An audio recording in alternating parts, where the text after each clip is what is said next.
A'udzubillahi minasyaitonirrajim. Bismillahirrahmanirrahim. Assalamualaikum warahmatullahi wabarakatuh.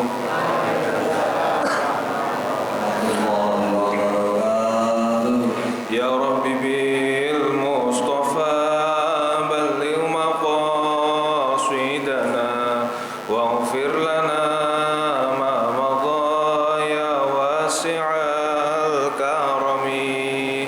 Ya Rabbi bil Mustafa balligh maqasidana waghfir lana ma madha ya wasi'al Muhammadun sayyidul kaunaini wathaqalaini wal fariqaini min urbi wa min ajami. Ya Rabbi bil Mustafa balligh maqasidana waghfir lana ma ya wasi'al karami. Nabiyuna al-amirun nahi fala ahadun abarra fi qawli la minhu wala na'ami. Ya Rabbi bil Mustafa balligh maqasidana waghfir lana ma madha ya wasi'al karami. Huwal habibul ladzi turja syafa'atuhu likulli haulin minal ahwali muqtahimi. Ya Rabbi bil Mustafa balligh maqasidana waghfir lana ma madha ya wasi'al karami.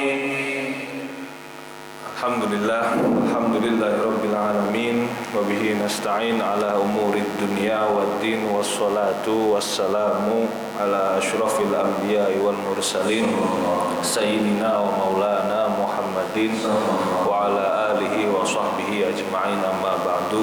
Hadratal mukarramin, para alim ulama, para sepuh pengurus masjid, dan juga para jamaah yang alhamdulillah kita pada pagi hari ini dapat berkumpul untuk melaksanakan kajian rutin Majelis Ukhuwah Islamiyah. Semoga kita yang hadir pagi ini catat dalam deretan ahli surganya Allah. Amin. Kita melanjutkan kajian Fiqhul Islami. Saya mohon maaf sebelumnya 2 minggu absen. Terakhir saya di ultimatum sama Abi, sholat Jumat 3 kali sama seperti orang kafir kalau libur. Ukhuwah kalau nyampe 3 kali libur sama hukumnya kayak sholat Jumat. Wah udahlah, saya gak berani lah. Ya udah. Ya, kita langsung saja. A'udzubillahi minasyaitonirrajim. Bismillahirrahmanirrahim. Ila hadratin nabiyil mustafa Muhammadin sallallahu alaihi wasallam wa ala jami'il awliya wal anbiya ulama'i shalihin wa salafuna shalihin nakhusu bidzikri ila abaina wa ummahatina wa asdadina wa jaddatina wa abnaina wa usulihim wa furu'ihim nakhusu bidzikri ila masyayikhina wa muallimina wa asadatina nakhusu bidzikril ismi ila Ustadina Dr. Andes Muhammad Haji Ja'far wa ila Ustadina Ustaz Hamad Habibi wa ila Ustadina Ustaz Abdul Hamid wa Haji Basra'in wa Ustaz Tahir wa Ustaz Zainal wasulihim wa furu'ihim nakhusu bidhikri la kullu man sara wa jama'a wa jalasa wa darasa fi hadzal majlis ala ma nawaina wa ala ma nawa salafuna salihun syai'un lillah. Al-Fatihah.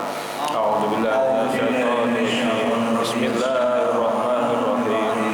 Alhamdulillahi rabbil alamin arrahmanir rahim maliki yaumiddin iyyaka na'budu wa iyyaka nasta'in ihdinas siratal mustaqim siratal ladzina an'amta 'alaihim ghairil maghdubi 'alaihim waladdallin. Amin.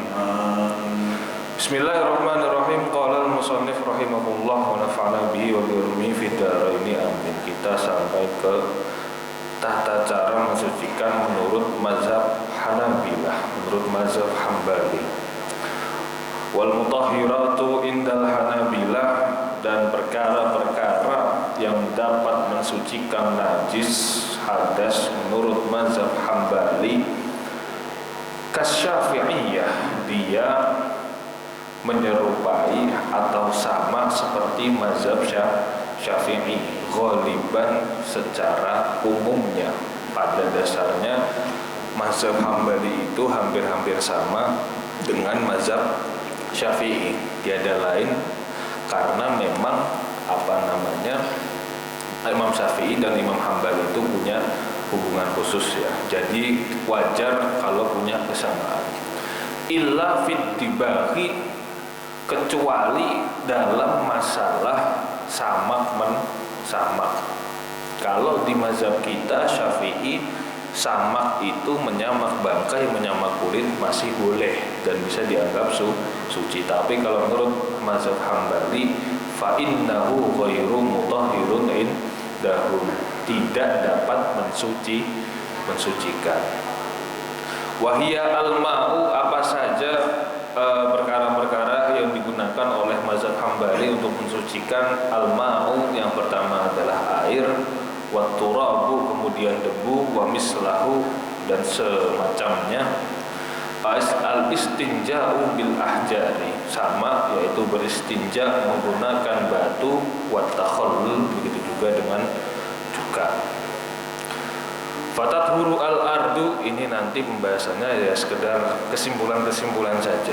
Fatathuru al-ardu, maka tanah al-mutanajjasah, yang terkena najis, tathuru, dia dapat menjadi suci, bimukatsaratil ma'i 'alaiha, dengan menuangkan banyak air, menyiramkan banyak air di atasnya. Alan najah aisob bil ma'i alan najasah, sengaja menyiramkan, menuangkan air. Bihaitsu yughammiruha min ghairi i'tibari adadin, pokoknya sekiranya airnya itu ngerembes ke dalam tanah tersebut. Perbedaannya kalau dengan mazhab-mazhab lain adalah mazhab Hambali tidak menggunakan bilangan atau ukuran. Min ghairi tibari adadin, tanpa adanya memperhitungkan adanya bilangan, ukuran, dan sebagainya. Kalau kita masih ingat di beberapa mazhab sebelumnya, tanah itu bisa menjadi suci pasti dengan bilangan kan. Embernya itu disiramkan 3 kali, ada 7 kali, ada yang embernya kecil, sedang, besar. Pokoknya kalau mazhab Hambali tidak menggunakan bilangan atau hitungan seperti itu, tapi menggunakan walam yaqqa lin najasati ainun, yang penting najisnya itu tenggelam, ngeresap ke dalam air, jadi najisnya turun ke bawah sehingga bentuk fisiknya tidak terlihat lagi. Wala asarun min launin aurihin, baik warnanya, baunya, dan bentuknya. Illam yujas an izalatihima au izalati ahadihima, kalau bisa. Nah, ini kadang-kadang kita sering saya kok jadi males ya ngomong kadang-kadang gara-gara Habib Jindan ente kadang-kadang kadang-kadang kita sering nemu najis yang susah dibersihkan salah satu unsurnya, entah itu warnanya, entah itu baunya, ataupun rasanya. Kalau menurut mazhab Hambali dan juga menurut mazhab Syafi'i, diusahakan kalau bisa hilang salah satu dari 3 sifat najis tersebut. Kalau masih bisa dihilangkan salah satu, maka masih dianggap aman, masih bisa dianggap suci. Atau istilah kata ya bisalah kita amankan daerah yang terkena najis tersebut. Wala tathuru al-ardu al-mutanajjasah, ini perbedaan dengan mazhab Maliki.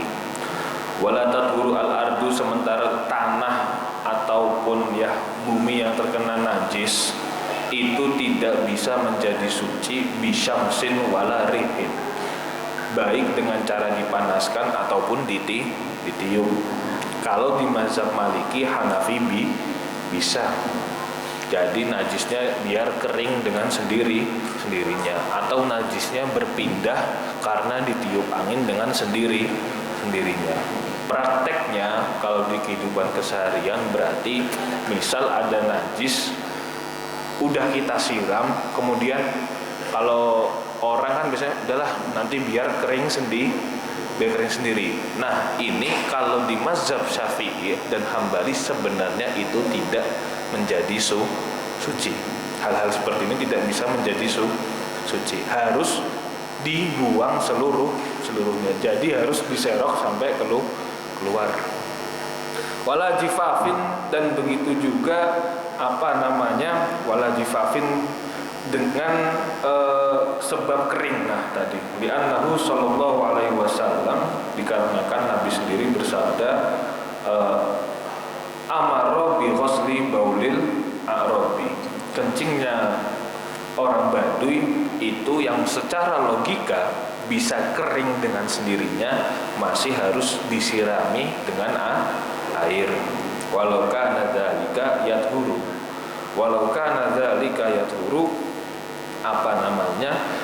jika dengan sekedar kering itu cukup. Ini maksudnya pendapat pribadi ya. Walau kana dzalika yathuru laqtafa bihi. Musonif seakan-akan berkata seperti ini. Ya gini loh logikanya. Andai kata Nabi itu beranggapan kalau sekedar dengan keringnya kencing tersebut cukup, ya maka ngapain repot-repot nambahin nyiramin air. Nah kadang-kadang logika sederhana seperti ini juga bisa dijadikan sebagai dasar pengambilan hukum atau dasar pengambilan keputusan. Wala tadhuru najasatun bistihalah. Nah ini ya, sebenarnya istihalah yaitu proses modifikasi perubahan barang najis menjadi suci. Itu kalau menurut mazhab Hambali dan sebagian mazhab Syafi'i, dia tidak bisa mensucikan. Hukum asalnya seperti itu.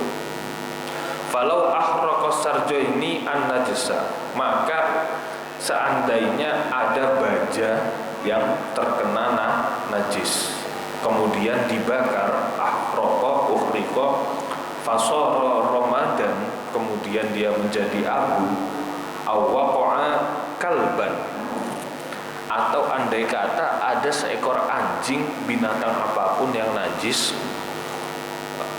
dia jatuh fi mallaha, dia jatuh kemudian mati fi mallahatin, di ladang garam.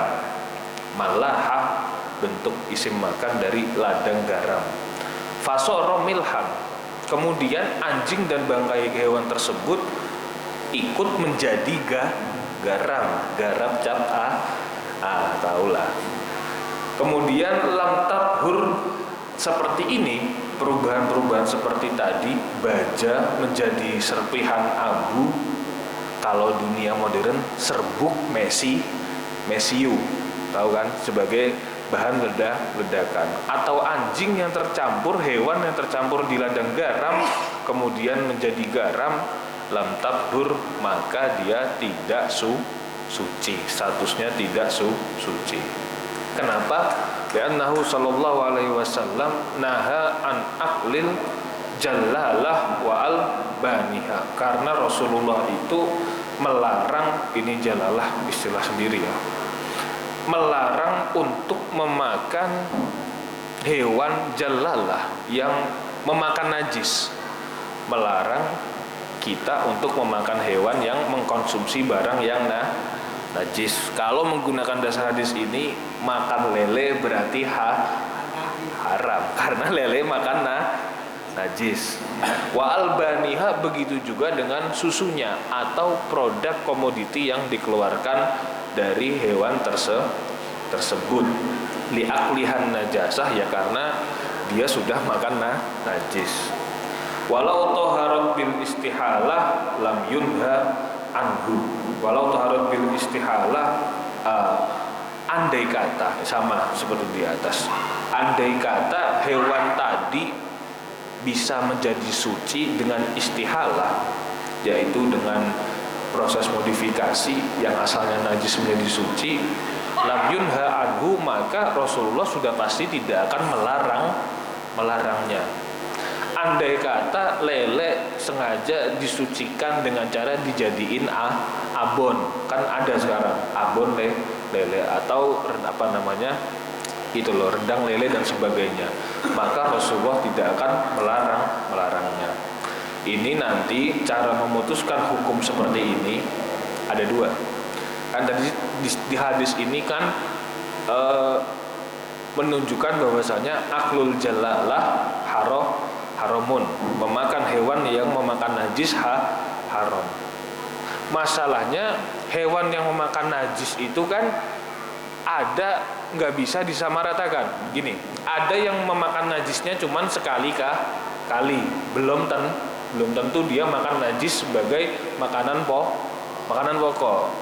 Nggak sengaja aja kita tahu lihatnya saat itu sedang kita mau sembelih atau kita makan, oh sebelumnya dia habis makan najis. Tapi kita tahu bahwasanya hewan ini bukan hewan yang suka makan najis pada umumnya. Ya maka secara global hewan tersebut tidak bisa dikategorikan sebagai hewan yang makan najis. Paham? Jangan suka mengumumkan satu istilah kemudian kita samaratakan. Kalau mau dibilang fair tuh fair, kambing juga banyak makan najis, kan makanan rumputnya tercampur dengan kotorannya, maksudnya seperti itu. Yang dimaksud Rasulullah adalah beberapa hewan yang memang suka makan bangkai dan sebagainya. Tuh. Wala tadhuru binarin, dan juga api itu tidak dapat mensucikan. Api tidak dapat mensucikan. Farromadu min rausin najasun. Ini dia mazhab Hambali beda sendiri. Maka debu asap dari bangkai atau dari pembakaran tersebut itu najis, dari tai itu najis. Wasobun al-ma'mul min zaiti najasun. Begitu juga sabun yang dibuat komposisinya dari minyak zaitun dan sebagainya, najisun juga merupakan barang yang najis. Dasarnya ya tadi, mazhab Hambali tidak menerima proses istihalah. Wa dukhanu najasatin wa gubariha, sama najis. Wa ma tasa'ada min bikhari ma'in najisun ila jismin saqilin au ghairihi. Dan juga uap bukan asap ya, uap air yang terkena keluar dari air yang najis. Jadi ada air najis mungkin dibakar, direbus atau kemudian menguap, ila jismin saqilin au ghairihi, kemudian dia terkena benda yang saqil, licin, atau jismin ghairihi, benda padat yang lain, itu dia hukumnya najis. Uap dari air najis hukumnya najis. Asap dari api yang membakar barangnya najis hukumnya najis. Nah, dia berbeda dengan mazhab Malikiyah dan mazhab-mazhab yang lain. Kebanyakan lebih ke hukum makruh. Kemudian wakada law waqa'a kalbun fil malaha fasara malhan, tadi udah ya, anjing menjadi garam najis. Aufi sobbana fasara sobunan najasun. Nah, kemudian ini terakhir, wa yustasna min mabda'in, dan ada mabda itu prinsip dasar, prinsip umum fikih atau prinsip dasar hukum. Ada satu pengecualian, yaitu adamut tadhiri bil istihalah, bahwasanya istihalah itu tidak mensucikan. Pengecualinya apa? Ma yakhluqu minhul adamiyyu. Ini kalau istihalahnya dilakukan oleh manusia. Jadi kalau kita yang memodifikasi, kita yang merubah, kita yang memantau, kemudian kita yang menjadikan barang tersebut, ada kullu jam'in istisnaun. Segala sesuatu itu pasti ada pengecualiannya. Itu dianggap boleh. Karena apa? Proses perubahannya masih terpantau, masih dipantau oleh manusia itu sendiri. Wal khamratal lati inqalabat khallan bi nafsiha. Justru kebalikannya, kalau ada arak, ini hukum asalnya saya kasih tahu, arak yang menjadi cuka berubah dengan sendirinya, au binaqliha min maudhi'in ila akhar, ya yahrumu tahliluha. Justru perubahan dengan sendirinya itu malah haram. Ini kebalikan. Makanya ini disebut dengan pengecualian. Fa'in kholalat, kalau arak tadi berubah dengan sendirinya. Maksudnya ada arak kita biarin kemudian jadi cuka sendiri tanpa kita sentuh sama sekali, tanpa kita pindahin, tanpa kita simpen, tanpa kita rubah, kita campur dengan apapun, itu justru malah dianggap najis atau lam tathur, tidak suci. Di hadis Muslimin an Anasin qol, dikarenakan hadis yang diriwayatkan oleh Imam Muslim, berarti hadisnya sahih sebenarnya, kuat. Anasin qol, dari sahabat Anas bin Malik qol, ia berkata, Su'ila an-nabiyyu sallallahu alaihi wasallam anil khamri. Nabi ditanyai tentang masalah arak anggur tatakhuda khallan, yang dijadikan sebagai cuka. Qala, Nabi menjawab, la, tidak bisa, tidak boleh. Wadanul khamri ay wi'auha misluha. Begitu juga wadahnya juga najis, mengikuti dengan araknya. Ya, kurang lebihnya saya mohon maaf. Wallahu muwaffiq ila aqwamit thoriq. Assalamualaikum warahmatullahi wabarakatuh. Waalaikumsalam.